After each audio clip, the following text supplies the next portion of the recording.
All right, gang, I am on the correct platform.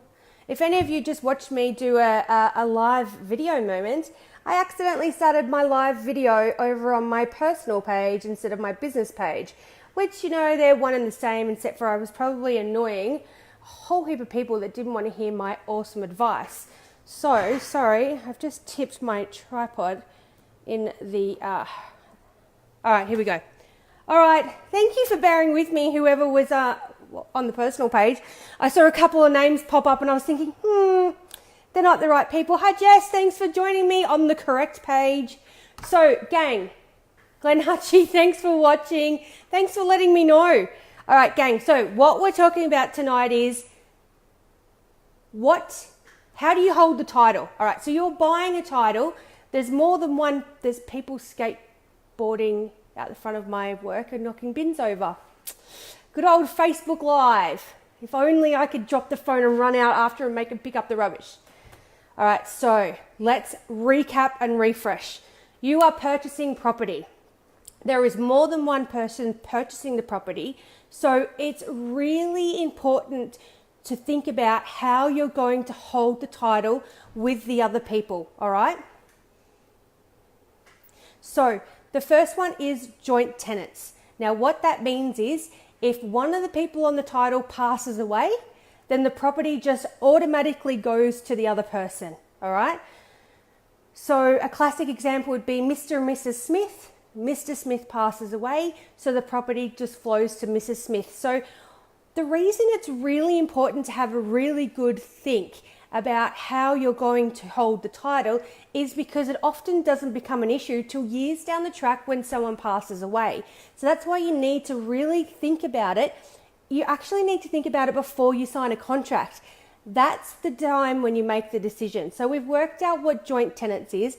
I'll tell you the next one and then we'll talk about the differences so you can weigh up what's right for you. The second one is tenants in common. So joint tenants, the first one, means that you own 100% of the property jointly together. The second one means that you own shares in the property. So one person might own 50%, one own 50%, but they own it as tenants in common and those shares are protected. So you might have 4 people. You can have as many people as you want. You might have unequal shares. Someone might have 60%, someone might have 40%. But the difference is they have a share and that share is set on the title. Now, when a person passes away and they purchase as tenants in common, their share is protected, which means that, people at the skateboarders are knocking on the glass now. Inappropriate. So what that means is that share is protected, okay? So if someone passes away and they purchased as tenants in common, that share is completely protected and it gets distributed in accordance with their estate. So just let's recap and then I can give you examples and that'll really help you remember it.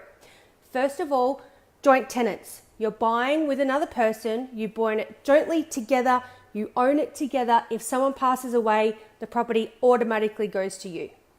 Tenants in common, you can have equal shares, you can have unequal shares, but if you pass away, your share is protected and it gets distributed in accordance with your will. Now, if you are a married couple or a partner or financially you are in a relationship, then most of the time you would go joint tenants if it is that you want to leave the property to each other. Now, if you die or one of you passes away and you are joint tenants, it's actually a lot cheaper to transfer the property into the other person's name if it was held as joint tenants, okay? Now, I'm going to tell you where I've seen it go wrong. In our modern world, we have many blended families. That's just the way that we are now.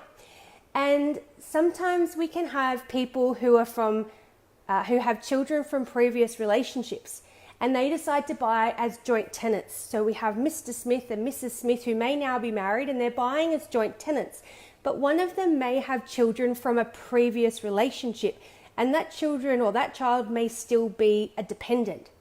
So what can happen by accident is we have Joe Bloggs and we have his partner, Peter Stewart, and Joe Bloggs passes away, and Joe Bloggs has a child to another relationship, but when he passed away, he held it as joint tenants, so the property went completely to Peter Stewart. But when Peter Stewart passed away, because she had the entire property, it was distributed in accordance with her estate and who her beneficiaries were, which meant that Joe Bloggs' child missed out, even though that was never the intentions of any of those blended family parents. Does that make sense? Should I cover that again? So let's just, because that's where it goes wrong, and that's where you got to have a really good think about it. So tenants in common, your shares protected. So if you do have children from previous relationships, or perhaps you've got a much larger financial deposit that you're putting into the property, you may decide that it's just a little bit more safe for you to go tenants in common. And the thing is, people forget how they purchase property because it's years down the track when they start to think about it. So if it's your first home, and if you're 18 or 19 and maybe the relationship is a little bit new, and you may decide it may be safer to go tenants in common rather than joint tenants, just to make sure that your interest is protected. Or you might say that we've been 50-50 all the way. It's really when we get down the track with some either blended families, or if we have people that are contributing to a purchase for no other reason than just equity. So sometimes you might have a family member who decides to come into the purchase for you just so that they can provide some equity so that you can afford to buy the property. Well, then you would probably go tenants in common so that their share is always protected. So it's a little bit confusing, this one, but it's one that you've actually got to have a think about well before you've even found your property. Because on the day that you sign the contract, you actually tick a box on the contract that either says joint tenants or tenants in common. And it's not really a decision that you want to be making right there and then on the day, especially if it's an auction. It's not something you want to be thinking about.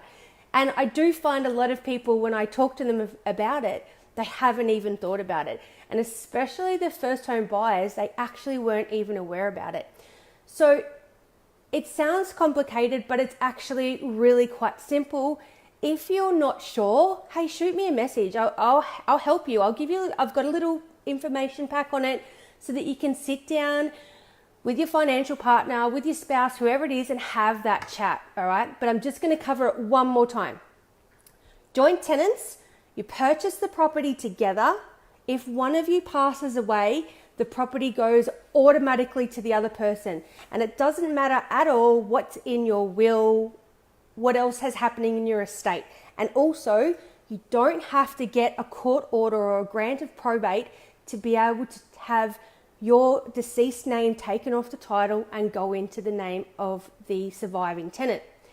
Tenants in common is either equal shares or unequal shares, and your share is always protected, and it's actually listed on the title. So it might say Peter Stewart and Bob Stewart 50%, or tenants in common as to 60-40%, or 10% 90%. You know the picture.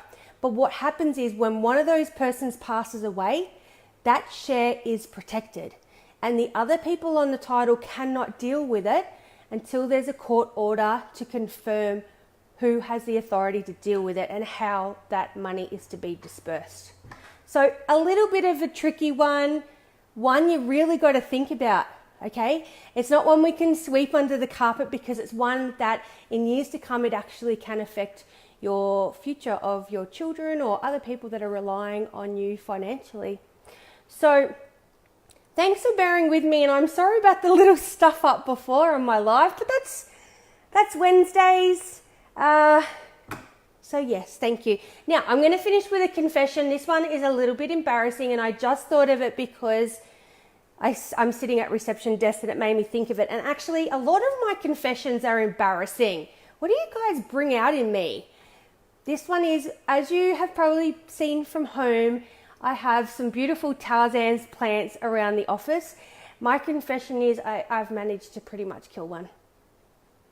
How is that? These are supposed to be unkillable plants. I'm pretty sure I've killed the fiddle leaf. I feel terrible. It's beautiful.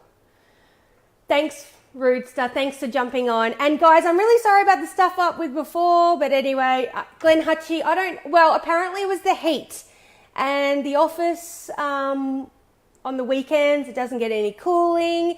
Look, I'm just going to go with that. I can give you all the excuses in the world. I promise I'm there. Anyway, gang, that's me. Sorry for being late. My last client was late. And tomorrow I'm off to a regional women's leadership forum, and I am so excited. And keep a look on my Instagram stories early next week, because I have a few work appointments in Melbourne that are really fun. And I think you'll want to follow along. It's gonna be good fun. Guys, thank you. Thanks for jumping on. It's always amazing to see you all. And look, if you've got any questions about tonight's topic, because it is a little bit, it can be a little bit confusing. And a lot of people haven't even had to think about it before.